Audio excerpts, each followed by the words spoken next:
Hello and welcome to The Point.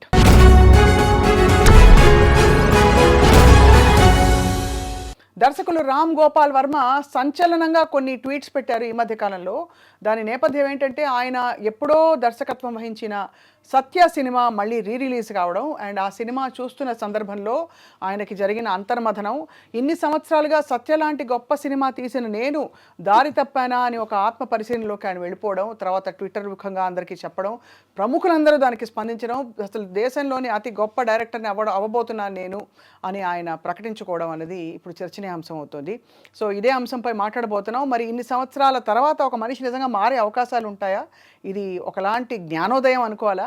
Krishna Kumar గారు మనతో ఉన్నారు, ప్రముఖ యాక్టివిస్ట్ అండ్ విశ్లేషకులు. మ్యామ్, చూసుంటారు మీరు కూడా, మీకు సినిమాలతో గొప్ప అనుబంధం ఉందని నాకు తెలియదు, ఉందో లేదో, బట్ అయినా రామ్ గోపాల్ వర్మ గారిని మీరు గతంలో చూశారు, ఇప్పుడు చూస్తున్నారు, ఏమనిపిస్తుంది మ్యామ్ మీకు?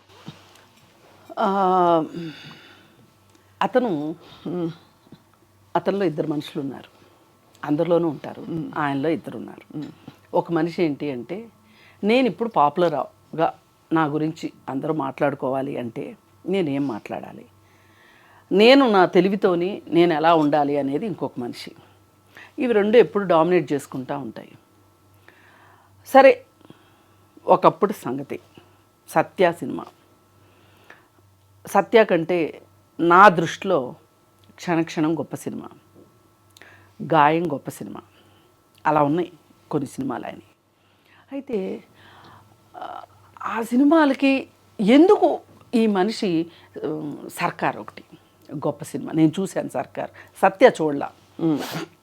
అయితే అలా తీయగలిగిన సత్తా ఉన్న వ్యక్తి ఇలా ఎందుకు, ఇలాంటి పిచ్చి సినిమాలు ఎందుకు తీశాడు అని మేము అంటుంటే ఆయన చెలించలా, ఒప్పుకోలా.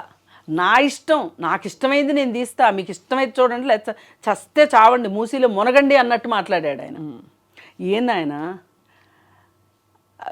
ఎంత మంచి సినిమాలు తీసావు, ఒక్కసారి నువ్వు తీసిన సినిమాలు నువ్వు ఒక్కసారి చూసుకో అని కూడా వీడియోల ముఖంగా కూడా అంటే ఆయన వరకు చేరినయో చేరలేదో, చేరినా కానీ పట్టించుకొని ఒక మామూలుగా అయితే మురుకులు అంటారు, లేదు అనుకుంటే ఆయన చుట్టూ ఒక దుర్భేద్యమైన ఒక కోటను కట్టేసుకుని ఆ కోటలో ఆయన ఉంటూ ఆయన ఆలోచించిందే కరెక్టు, ఆయన ఎవరినైతే కలుస్తున్నారో వాళ్ళే కరెక్టు, ఆయన ఏం చెప్తారో అదే కరెక్టు, ఆయన ఏం తింటారో అదే కరెక్టు, ఆయన ఏం తాగుతారో అదే కరెక్టు.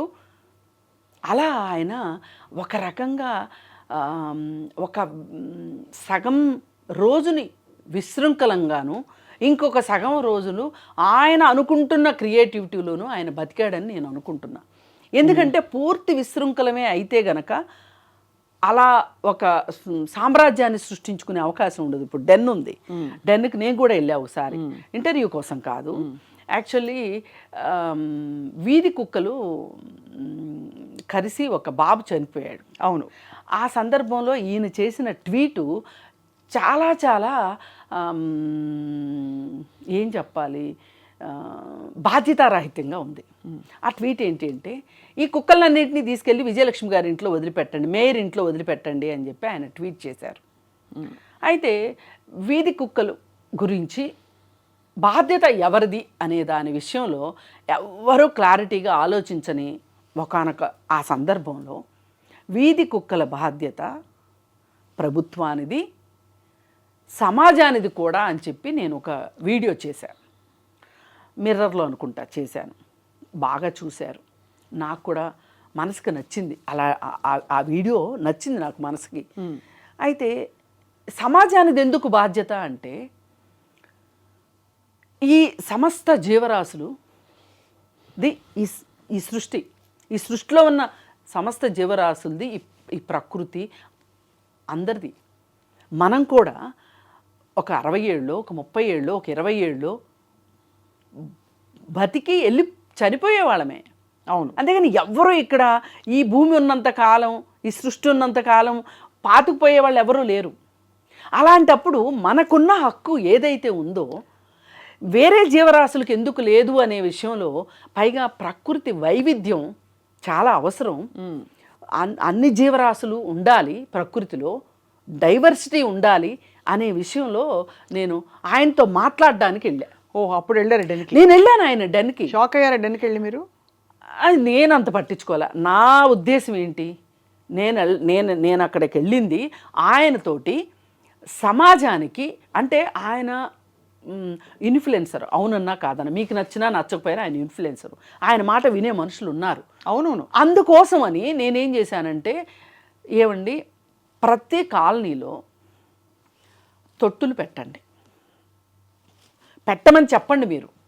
అలాగే ఒక ప్లేస్ని గుర్తించి ప్రతి కాలనీలోనూ లేదంటే ప్రతి బజార్లోనూ ఒక ప్లేస్ పెట్టి ఆ ప్లేస్లో ఫుడ్డు నీళ్లు ఉంటే వీధి కుక్కలు అక్కడికి వెళ్ళి ఫుడ్ తింటాయి, అక్కడ నీళ్లు తాగుతాయి. అవి మనుషుల్ని చంపటానికి ఉన్న కుక్కలు కాదు అవి. వాటి అవసరాలు వాటికి తీరనప్పుడు, అవి ఎక్కడైనా దొరుకుతుంది అన్నప్పుడు ఎగబడతాయి తప్పితే వాటి ఫుడ్ వాటికి ఇస్తే, ఒక మనిషి ఒక్కసారి ఫుడ్ పెట్టారంటే జీవితంలో మర్చిపోవు. ఒక్కసారి మన వాసనని చూసినవి అంటే అవి మర్చిపోవు జీవితకాలం. కొంచెం నిమిరినా కొంచెం నీళ్ళు ఇచ్చినా అవి హామ్ చెయ్యవు అసలు. అంటే మీరు అప్పుడు వెళ్ళడానికి ఉద్దేశం ఏంటి? ఆయనతో మాట్లాడి ఏమి సాధిద్దామని? మీరు ఒక వీడియో చెయ్యండి దీని మీద. ఏమనంటే కుక్కలు కూడా మన సమాజంలో అంతర్భాగమే అని చేయమని అడగడానికి వెళ్ళాను. వెళ్ళి కాలనీలు వాళ్ళందరికీ ఇలా నీళ్లు ఫుడ్డు ఇవ్వండి. ఇది యాక్చువల్లీ ప్రభుత్వం చెయ్యాలి. ప్రభుత్వం చెయ్యనప్పుడు, చెయ్యదలుచుకోనప్పుడు ప్రజలే స్వచ్ఛందంగా చెయ్యాలి అనే ఉద్దేశంతో నేను ప్రభుత్వాన్ని చేయించుదాం, దానికి టైం పడుతుంది. కానీ ఒక బజార్లో ఒక గవర్నమెంట్ నుంచి ఒక ఎంప్లాయీ వచ్చి ఫుడ్డు నీళ్లు ఇచ్చే లోపు ఆ రోడ్లో ఉన్న మనుషులు చేయడం చాలా ఈజీ కదా. ఇది చెప్పడానికి వెళ్ళినప్పుడు ఆయన ఎలా స్పందించారు? ఆయన నేను తప్పకుండా చేస్తా అన్నారు కానీ చేశారని నేను అనుకోలేదు. అంటే మరి చేశారేమో, నేను అది గమనించలేదేమో. అయితే నేను అసలు వీధి కుక్కలు అలా ఎందుకు ప్రవర్తిస్తాయి అనే దానికి కూడా నేను ఆయనకి చెప్పాను. ఏమనంటే వేసవి కాలం నీళ్లు లేనప్పుడు అవి డీహైడ్రేట్ అవుతాయి. అవును, మనుషులు ఎలా అవుతారో కుక్కలు కూడా అవుతాయి. అయినప్పుడు వాటికి ఒక రకమైన మెంటల్ ఇంబ్యాలెన్స్ వస్తుంది. ఆ ఇంబ్యాలెన్స్లోనే అవి కరవటాలు అవి చేస్తాయి. పైగా ఒక పెద్ద వ్యక్తి ఒక ఫుడ్ ప్యాకెట్ పట్టుకెళ్తున్నాడు అనుకోండి, అతని వెంట ఒక కుక్క ఎప్పుడు పడదు. ఒక చిన్న బాబు ఆ రోజు ఫుడ్ తీసుకెళ్తున్నాడు, ఆ జరిగిన సంఘటన. అవును, ఇది అర్థమైంది. ఆ చిన్న బాబు మీదకి వెళ్ళింది.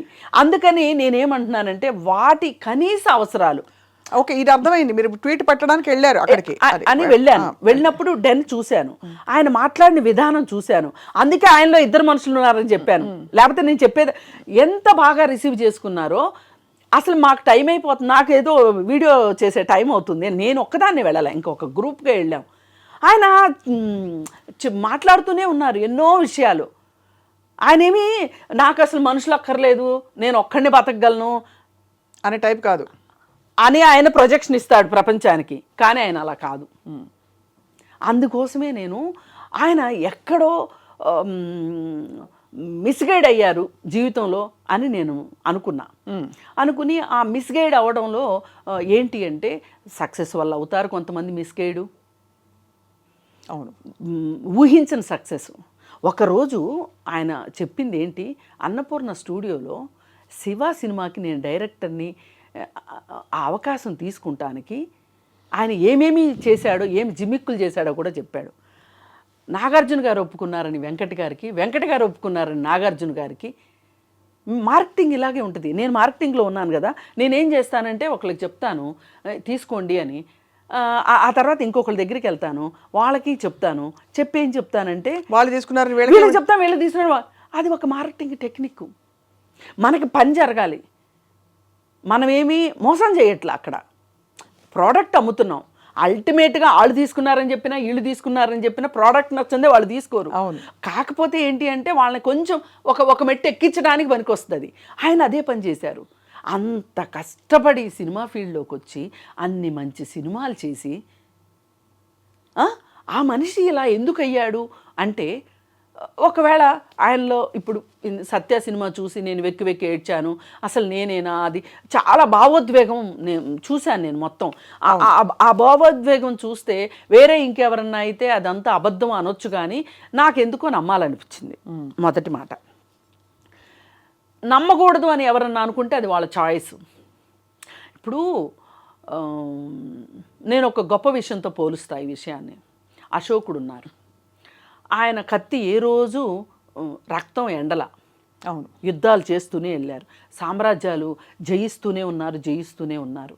కానీ ఒకానొక సందర్భంలో కళింగ యుద్ధంలో ఆయన ఆ రక్తపు టేరులు, ఆ తెగిపడిన తలలు,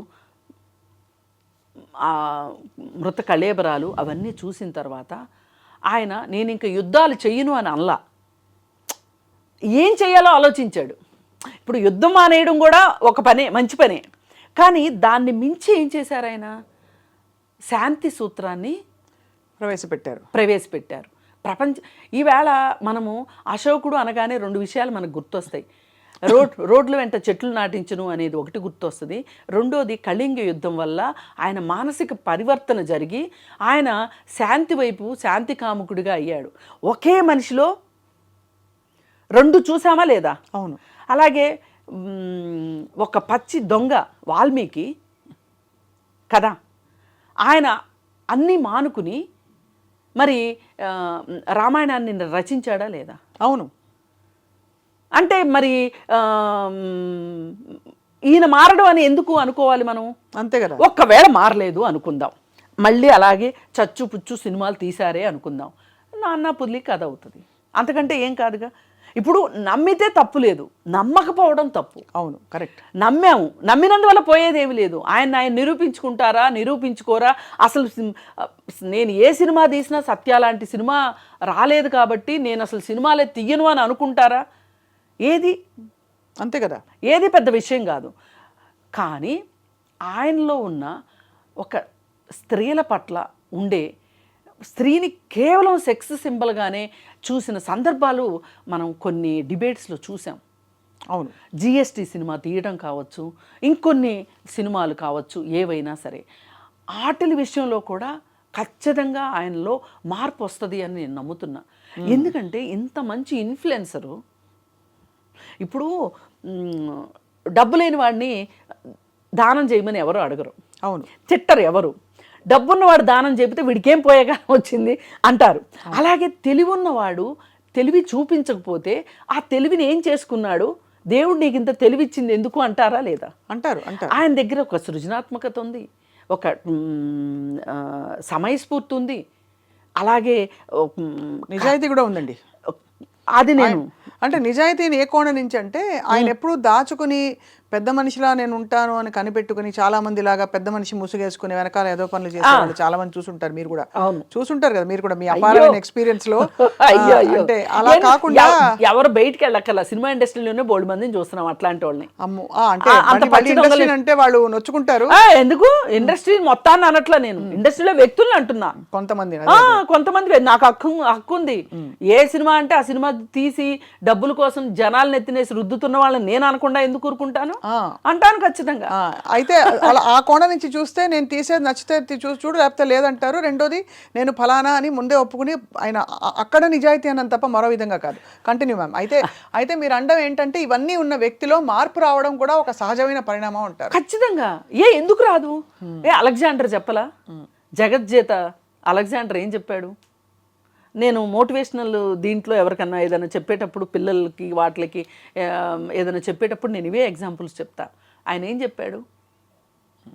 నేనేం తీసుకెళ్తున్నా, ఏమీ తీసుకెళ్ళట్లా, ఖాళీ చేతులతో వచ్చా, ఖాళీ చేతులతో వెళ్తున్నాను, అందుకే నా 2 చేతులు పైన పెట్టమని చెప్పి చెప్పాడు. అలాంటి ఒక ట్రాన్స్ఫర్మేషన్ జరగదని ఎందుకు అనుకుంటున్నారు? మన కళ్ళతో మనం చూస్తున్నాం, గొంగళి పురుగు సీతాకోక చిలుక అవటం, సీతాకోక చిలుక గొంగళి పురుగు అవటం. ఇప్పుడు అయితే సీతాకోక చిలుకగా మారబోతున్నారు రామ్ గోపాల్ వర్మ గారని మీరు నమ్ముతున్నారు? ఈ ట్వీట్స్ ఆధారంగా, ఈ ట్వీట్ ఆధారంగా మంచి మరొక గొప్ప సినిమా ఆయన తీస్తారని మీరు నమ్ముతున్నారు? గొప్ప సినిమా ఒకవేళ తీయకపోయినా ఈ రియలైజేషన్ చరిత్రలో నిలబడిపోద్ది, చాలా రికార్డ్ అవుతుంది. ఇది ఫిల్మ్ మేకర్స్ అందరికీ ఉండే సవాళ్ళను కూడా పెట్టారు ఆయన. ఇది రికార్డ్ అవుతుంది. ఇప్పుడు రామ్ గోపాల్ వర్మ తరువాత కాలంలో రామ్ గోపాల్ వర్మ ఈ ట్వీట్ పెట్టలేదనుకోండి, ఇప్పుడు ట్వీట్ పెట్టలేదనుకోండి, ఆయన భవిష్యత్ తరానికి తీరని అన్యాయం చేసిన వాడు అయి ఉండేవాడు.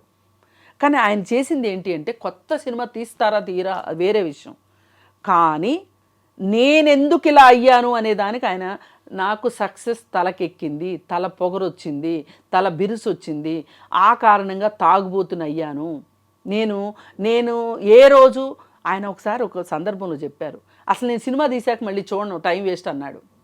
ఇప్పుడు చూశాడు. అదే ఆ వేరే సినిమాలు కూడా చూసున్నారనుకోండి, ఆయన మారేవారేమో. అవును, ఎప్పుడో మారేవారేమో. మనం ఎందుకు ఇప్పుడు ఒక మనిషి నేను మారతాను అని వచ్చినప్పుడు, ఒక స్కూల్లో టీచర్ దగ్గరికి ఒక ఆకతాయి పిల్లాడు వచ్చి నేను రేపటి నుంచి మారిపోతున్నాను, మీరు చెప్పిన మాట వింటాను అంటే, నువ్వు మారవు, నువ్వు ఇంతే, నీ బతికింతే, నీ పుటకింతే అని పక్కకి నెట్టేస్తాడా? ఇప్పుడు వాళ్ళ సమాజం కూడా అది అర్థం చేసుకోవాలి. అర్థం చేసుకోకపోయినా ఆయన పట్టించుకుంటాడని కూడా నేను పట్టించుకోరు. తప్పకుండా అయితే రాబోయే ఈ సినిమా మీ కామెంట్ తప్పకుండా ఆయనకు కూడా పంపిస్తాం కృష్ణకుమార్ గారు. మీరు ఆ సందర్భంలో ఆయన డెన్కి వెళ్ళి కలిశారు కాబట్టి ఇప్పుడు ఈ చిన్న వీడియో కూడా ఆయనకు పంపించబోతున్నాం. తప్పకుండా వేచి చూద్దాం కాలం ఎలాంటి ఒక ఒక ట్విస్ట్ అండ్ టర్న్ ఇస్తుందో వర్మగారి సినిమా ప్రయాణంలో అని చూద్దాం, ఆయన వ్యక్తిగత ప్రయాణంలో కూడా. Thank you very much ma'am. నమస్కారం. Thank you.